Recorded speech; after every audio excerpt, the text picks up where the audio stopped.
গণ অভ্যুত্থানের আকাঙ্ক্ষা ও জনপ্রত্যাশা অনুযায়ী সাম্য, মানবিক মর্যাদা, বৈষম্যহীন ও সামাজিক ন্যায় বিচার ভিত্তিক একটি শক্তিশালী গণতান্ত্রিক রাষ্ট্র বিনির্মাণে স্বপ্ন পূরণের জন্য এদেশের মানুষ অপেক্ষমান। ফ্যাসিবাদী আওয়ামী দুঃশাসনের পতন হয়েছে, বিজয় হয়েছে ছাত্র জনতার গণ অভ্যুত্থান, কিন্তু ৯.৫ মাসে জনপ্রত্যাশা বা গণ অভ্যুত্থানের আকাঙ্ক্ষা কতটুকু এর মধ্যে পূরণ হয়েছে তা বিশাল প্রশ্নের সম্মুখীন। ফ্যাসিবাদ বিরোধী জাতীয় ঐক্যে ফাটল ধরতে শুরু করেছে, অথচ আগামী বাংলাদেশের মূল চালিকা শক্তি এই ঐক্যকে বজায় রেখে একটি শক্তিশালী গণতান্ত্রিক বাংলাদেশ বিনির্মাণের কোনো বিকল্প নেই। এই ঐক্যের স্বার্থে অন্তর্বর্তী সরকারকে সর্বোচ্চ নিরপেক্ষতায় অবস্থান বজায় রাখা দরকার।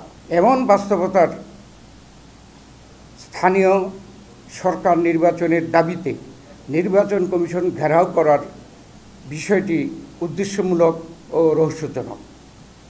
জুলাই ছাত্র গণ অভ্যুত্থানের আকাঙ্ক্ষাকে ধারণ করে মানুষের হারানো গণতান্ত্রিক অধিকার, সাংবিধানিক অধিকার, মানবাধিকার সহ ভোটাধিকার নিশ্চিত করার লক্ষ্যে যথাশীঘ্র সম্ভব জন আকাঙ্ক্ষা অনুযায়ী একটি নির্বাচিত রাজনৈতিক সরকার প্রতিষ্ঠা করাই এখন সর্বোচ্চ অগ্রাধিকার।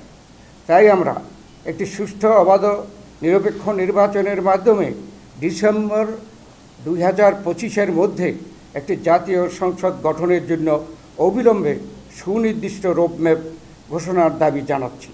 এই সর্বোচ্চ জন আকাঙ্ক্ষাকে সর্বোচ্চ অগ্রাধিকার দেওয়া বর্তমান অন্তর্বর্তী সরকারের প্রধানতম এজেন্ডা হওয়া উচিত বলে জনগণ মনে করে। এর অন্যথা হলে জনগণের দল হিসাবে বিএনপির পক্ষে এই সরকারের প্রতি সহযোগিতা অব্যাহত রাখা কঠিন হয়ে দাঁড়াবে। প্রিয় সাংবাদিক ভাই বোনেরা, যেহেতু সংস্কার একটি চলমান প্রক্রিয়া, তাই সংস্কার ও নির্বাচন প্রক্রিয়া দুটোই একসাথে চলতে পারে। পতিত ফ্যাসিবাদী শক্তির ও ব্যক্তির অর্থাৎ দল ও মানবতা বিরোধী অপরাধে অভিযুক্ত ব্যক্তিদের বিচার প্রক্রিয়া চলমান থাকবে।